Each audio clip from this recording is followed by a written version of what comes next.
Welcome, Visit Julian podcast. We are just rolling right along, talking to the Julian businesses. It's getting serious and it's getting fun. So today we have Chip from Chipper's Board and Train, and if you didn't know, you could just read it on his T-shirt, which I just did. Hi, everyone. Welcome, Chip.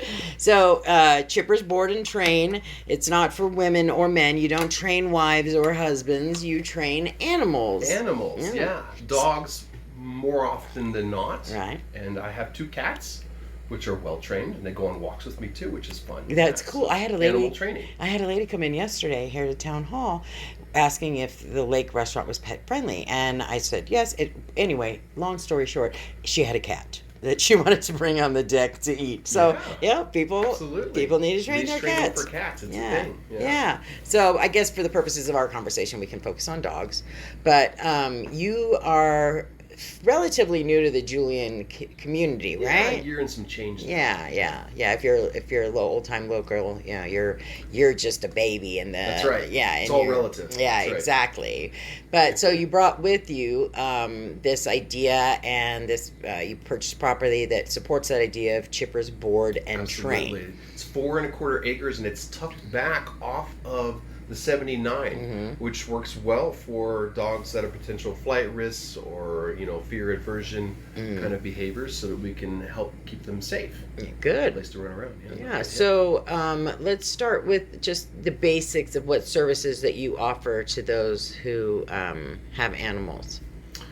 So services range from coaching, that's in-person coaching at the person's home, the pet owner's home, or they can come to the farm and we can do a coaching session. This can be virtual as well. So the coaching is me teaching the animal owner how to train their animal.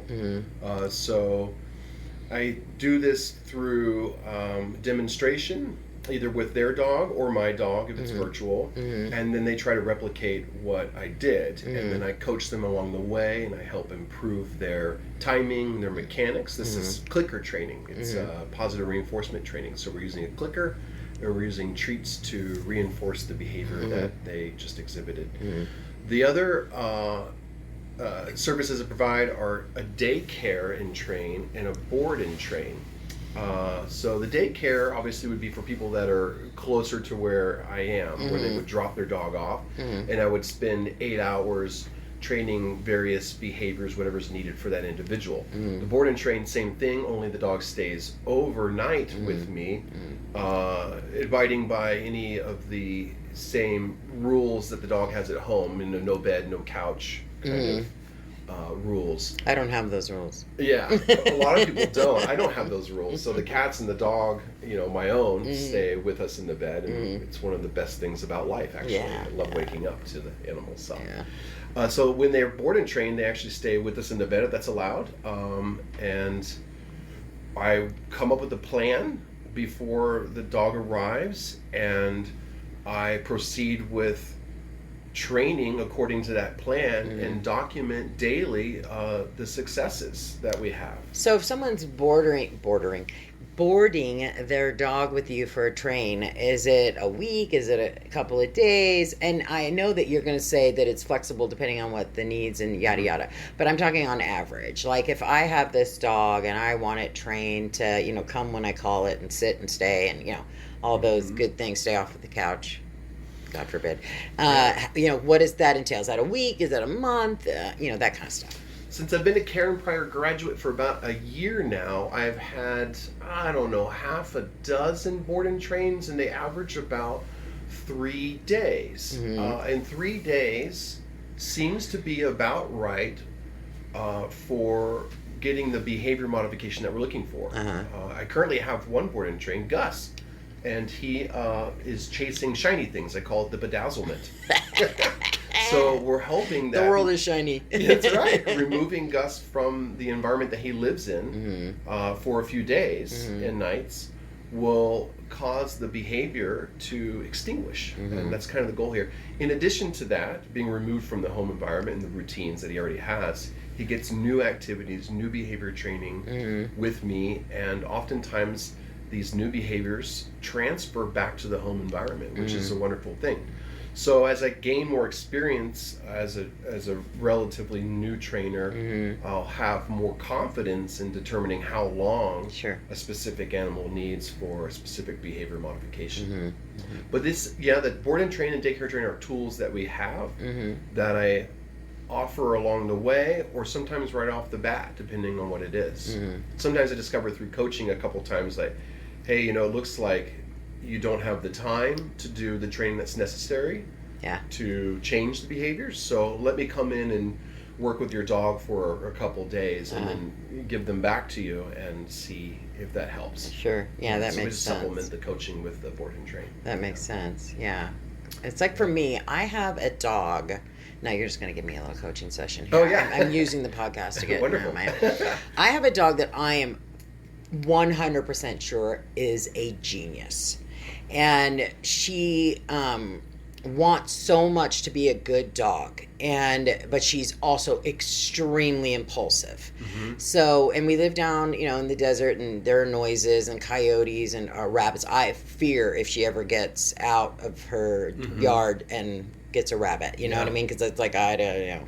But it's like that kind of dog, like, I think I told my husband all the time, I feel bad that we're her owners, because I think she could be out in the world, like, doing some amazing things, and so, but I don't know how to hone that genius that she has to make her do what I want her to do when I want her to do it. And when I'm saying that is I don't want her to perform, but when I want her ass off the couch because I'm having some problems physically with my leg, and she gets on and she grinds her paws into my leg, not trying to hurt me. So I'm really trying hard to teach her off, like that word, one word, off, and then I take her by the chest and because she's on me, and I'll just push her chest and say off and move her to that spot, because it's a love seat and there's a console in the middle, and I keep just trying. Does that seem like that's the reasonable thing to do? One word followed by an action, off. Yeah. So in positive reinforcement, we do a lot of redirecting. So if we have a behavior that is, unwanted, painful, which we now deem a misbehavior, then we have to provide an alternative behavior. So, me growing up in Texas, it was, stomp your foot, shout no.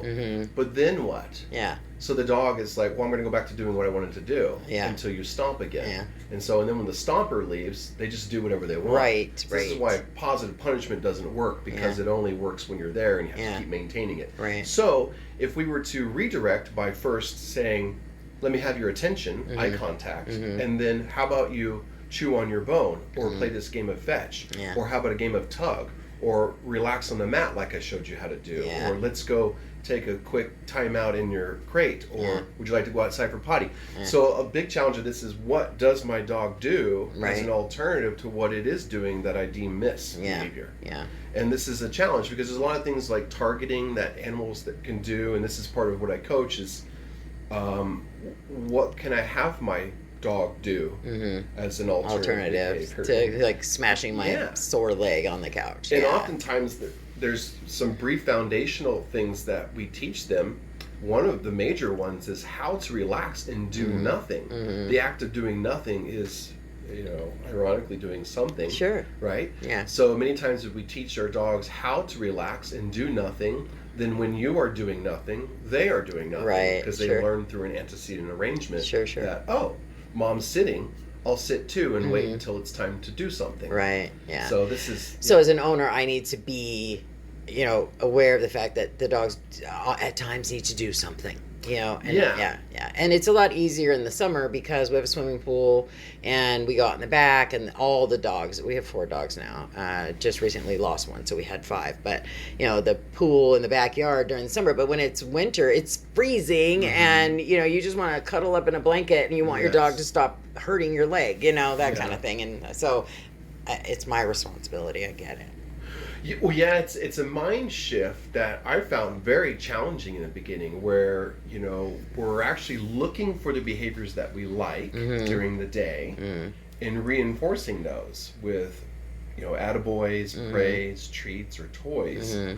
So oftentimes we find ourselves reacting to things we don't like, where if we flip it and we look for things we do and reinforce those, what we find that over the course of days and weeks, that they start exhibiting those behaviors that we like. Because we told them yes. Yes. Well, you just Right? described how to raise a toddler. I mean, Yes, I exactly. mean, yeah, There's a lot of similarities. Yeah, like if you had a group of children and a couple of them are misbehaving, but one of them is being really great, you don't focus on the kids who are misbehaving. You turn your focus to the child and praise them and verbalize the behaviors that they're doing that you appreciate, and the other kids see it and want that same. So yeah, nobody's saying this is easy, right? Yeah, this is something like learning how to relax and be still and calm is a skill that we all have to learn how to do. Yeah. Just like we have to learn how to look for the things we love about life, right? And behaviors that dogs exhibit. Yeah, totally get it. Yeah, because they don't become present in our psyche until they're doing something that bothers you. Yeah, and then you react to it. Yeah. Like my little butt smack this morning. Stop it! And when you have 4 dogs and 4 dogs with distinct personalities and they range in size, there's a whole other dynamic. There's so much going on there. Yeah, and we just bring dogs in and somehow it works. We had a time when it didn't, and we literally for about 6 months had to have 2 dogs on separate parts of the property. Like the one dog was on the house side and the smaller dog run, and the other one was on the laundry room side in the backyard, because we have 2 dog runs on either side. And like when you open the baby gate, you had to be really careful, because they fought for it, and it got ugly. Yeah. Like it wasn't a scuffle. It was blood dripping. Oh, wow. And I've seen this. It's terrifying. It was, and I thought I was going to have to, to give away my dog. It's my dog and my husband's dog that weren't getting along. And there's no way, dutiful wife, I was going to take away my husband's dog. So I cried and cried and cried. And then because my nervousness made it worse. So when I wasn't around, my husband would just put the 2 dogs together and ignore them. Yeah. And he was doing his thing, and after a while it just became normal, and I got comfortable with having the 2 dogs together. Then we couldn't give one dog affection with the other dog around. We had to just ignore them for a while. Yes. And this is an important lesson. Yeah. What they call objective observation, where humans tend to need a narrative attached to a behavior. And if we just stop for a moment and watch, obviously this is a specific case where there's blood involved. Lots of blood. But normally when there's not blood and teeth involved, if we just watch for a moment, we're able to sort of see what's causing the behavior to be reinforced sometimes. So they call functional assessments, antecedent behavior consequence, they call ABCs. So behaviors repeat because they are reinforced. There's some reason that behavior is being exhibited over and over again. So we try to identify what is reinforcing that behavior so that we can intervene and provide something else to do or remove it from the environment. Yeah. Obviously, the dog can't attack the dog if you remove the dog like you did. We did, right? yeah. So separation through managing your environment, partitioning, can be helpful, and then slowly reincorporate together and while everyone's calm. Right. Well, I wasn't there because my stress level was just too much. That because can have a big impact on and once that blood happened, and it was just awful. And so, like I said, he just let them out in that 1 yard together and just did his yard work, the pool filter, whatever. It just completely ignored the dogs.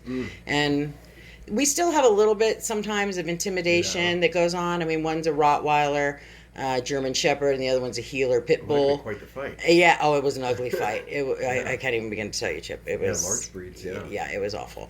But what we've learned to distract them, they understand the word nice, and I say it with that tone.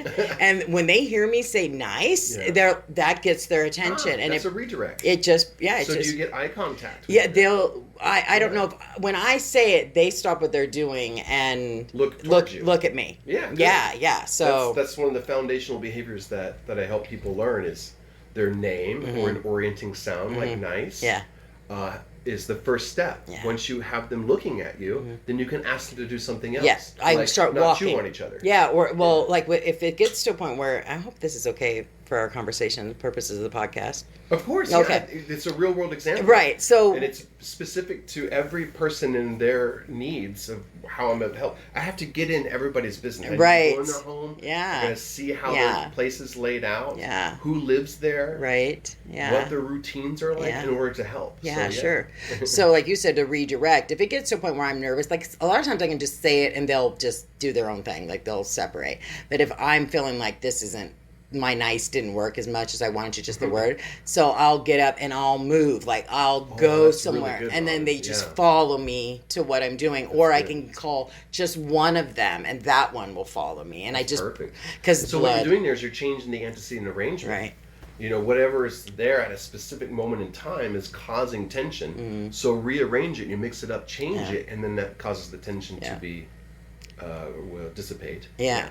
For us, it was an absolute necessity. We were going to end up having to rehome one of our dogs. Yeah. You know, and that was heartbreaking to me because I really love my dog, and Mark really loves his dog, and Yeah. I really love Mark. So my dog was going to go, and it was devastating. And now, I mean, it's sometimes, but so you know, you can do it, people. You know? Yeah, it's a lot of work. There's some of the challenges that I have with helping people learn how to train their animals is giving them tangible things to do, and it takes practice and work. I'm still, and I will continue for my entire life, perfect my timing and my technique. It's not Sure. something that, like many things in life, we continue to learn and grow. Yeah, hopefully and all improve. things. Yeah, exactly. Yeah. So I think when I grew up, before I became a trainer, I just thought that dog training was, you know, a few tricks, and you're kind of a cool guy if your dog would, you know, jump up and around or whatever, Yeah. and get a ball, and that was kind of macho, and Sure. you know, but it's so much more than that. There's Absolutely. a lot of depth to it. Yeah, for sure. And it, you know, it's worth it to bring peace to the home. And, you know, if you're going to choose to have a dog or dogs, you know, you kind of choose a responsibility and not to, you know, throw away a dog because it, you know, it doesn't work. And, you know, unfortunately, sometimes I understand things like that happen. But, you know, there's people like you that help people like me, you know, work through it so that at the end, you know, there's a happy home. Yeah. That makes sense? Yeah.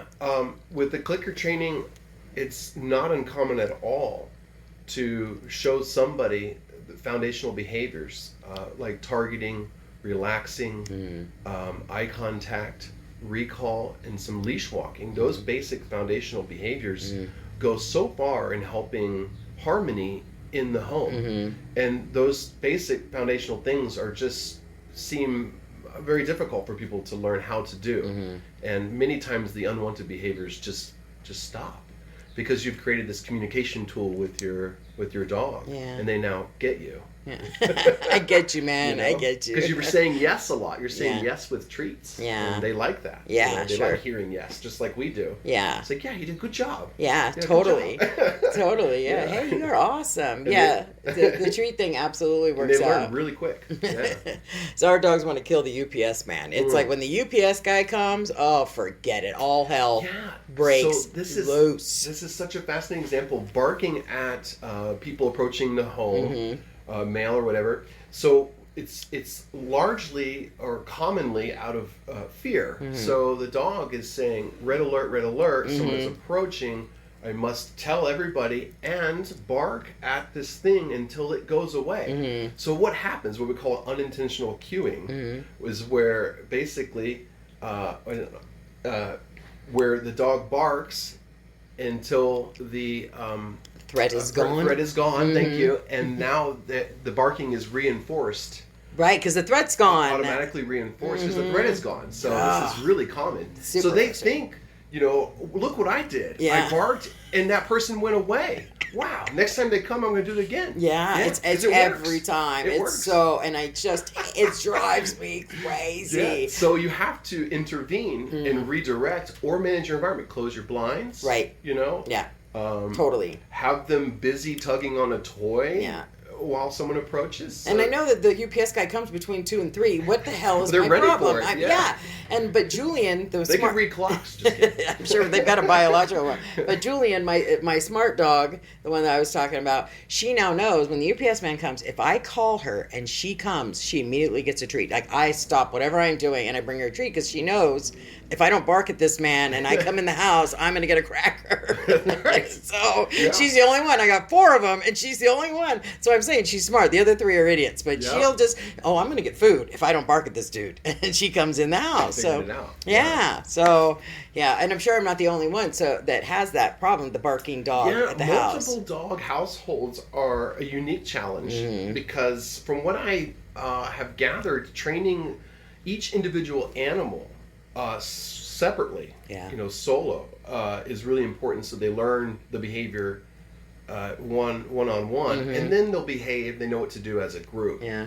Being in a group creates a little excitability. And the pack mentality. Distraction and lack of focus and things like that. Yeah. I don't know what the hell we've literally had up to 7 dogs at one time. Yeah. Wow. I mean, if you think about it, have you had any formal training? No. Yeah. They just fit in. This is really common. Yeah. We acquire all these beautiful animals and we know nothing about how behavior works. Yeah. I mean, obviously, if you're a mother or something, you know how behavior works. Right. And that does translate. Yeah. Absolutely. Yeah. But that's where I like to come in and help people say, well, this is how we click and when we treat and when we say this and how we do this and in person it can be really helpful. Yeah, and I think your personality has come through on the podcast, and you seem like you'd be really easy to work with, and I think a lot of people, I know my son was having issues with his dog and the trainer offended my son, but that's because my son's easily offended, so it wasn't the trainer, trust me, it was my son. Yeah. But it seems that you would be very nurturing in your approach to people on how they can better manage the issues that are going on in their house without... Yeah, I'm a positive reinforcement trainer. Right, so you should do it with people as well. Yeah, so everybody gets attaboys. Right, so that I want people to hear that I'm hearing that talking with you, and there's that fear of that, the trainer's going to come in and tell me I'm stupid or try to make me change my whole life. Like, we all watch Caesar on TV, Yeah, and we're all love Caesar. Yes, that's stupid. It's not accepted in the positive reinforcement community, by the way. Well, because the humans are all stupid. It's none of it's the dog's fault. No, maybe this is the dog's fault, okay? But no, it's your fault. So I just don't want people to feel like you're going to come into their home and make it all about them and everything they're doing wrong. Because, like you said, you're a positive reinforcement guy. I'm saying that's the feeling I'm getting from you. Yeah, I think most people hopefully feel that way about me, and it's an opportunity for me to help, and I love that because people are welcoming me into their home and their lives, and it's very personal. It is. It's vulnerable. Yeah, it's vulnerability. Yeah, absolutely, for sure. It takes courage to say, "Hey, I need help." Right. And that's exactly what's going on here. Yeah. And so, if I'm able to, I will. Where I start to fumble is sometimes I don't have answers to what a specific dog is doing. Right. And that's where the board train comes, is if I actually hang out with that animal for a couple of days, I can sort of figure it out. That's what I'm discovering. It's like, I get it now. Yeah. Because I hear one piece of a story. Sure. And I see it for a moment in time during a day, but it's not the full picture. And that's oftentimes what I need. Right, yeah. It's like therapy. Yeah. You can't just go to one therapy session and your whole life is solved. You can't? Damn it. I got fix-it fairy dust, Oh, don't even go there. Fairy dust. I can't believe you said that. All right, so on the show notes will be a link to your website, a link to your social media. I know you have Facebook. Are you also on Instagram? I have not yet. Okay, I'm about to embark. And the social media for me is, I think, right now, primarily for existing clients that I want to, who are interested in seeing what's happening at the farm. Sure. And the new dogs that come. And so I post pictures and little funnies there. You know what you should do? But TikTok. Really? I've heard a lot about this. Yeah, get your client's permission because you are in a perfect position, a perfect environment to do TikTok where people can see you just doing little behaviors with the dogs in short clips on videos. That reminds me. Let's talk about that. I want to give to the community, education. And classically, it's with like a tips and tricks handout at the post office or something. Or here, how about at town hall? Yeah, the hub of the I community. need to make one, and that'll be the next step. Okay. TikTok, YouTube channel, perhaps. Yeah, I think those are all great things. Real world examples of how here's an overexcited animal, and we're going to help them calm down. Let me show you how to do I'll that. loan you my Julian. And the reason why her name is Julian is she was a town hall dog. Oh. I kept her here with me, and as she grew, she just got bored to death here. And by 2:00 in the afternoon, she's like, "Get me out of here!" Yeah. So that's why she's not here. But anyway, so I went back to honing in on this. We'll get all the contact information on the show notes. So if someone wants to reach out to you about boarding or training or philosophies, that kind of thing, they'll be able to find you that way. Yeah. And are you coming? You're going to be at the trade show here at town, right? I think in so. April. Yeah. So people can chat with you. Yeah, that's right. It's on my radar. Yeah. It's on the calendar. Yeah. So let's wrap that up, and people can look on the show notes on our podcast platform or on our blog, and they can reach out to you. Yeah, and I'm a mile away from town center. Oh, cool. So that's nice, location-wise. Most people know where Julian is. So I'm supporting the entire county. I'm driving an hour or more to help people in their homes all the way back to the coast. And good for you. Yeah, awesome. Well, thanks for coming in, Chip. Yeah, thanks for having me. Yeah, this is fantastic. I'm sure I'll see you soon. Awesome. Bye. Okay, round 2. Name something that's not boring. A laundry? Ooh, a book club. Computer solitaire, huh? Sorry, we were looking for Chumba Casino. That's right. ChumbaCasino.com has over 100 casino-style games. Join today and play for free for your chance to redeem some serious prizes. ChumbaCasino.com. No purchase necessary. Void where prohibited by law. 18+ terms and conditions apply. See website for details.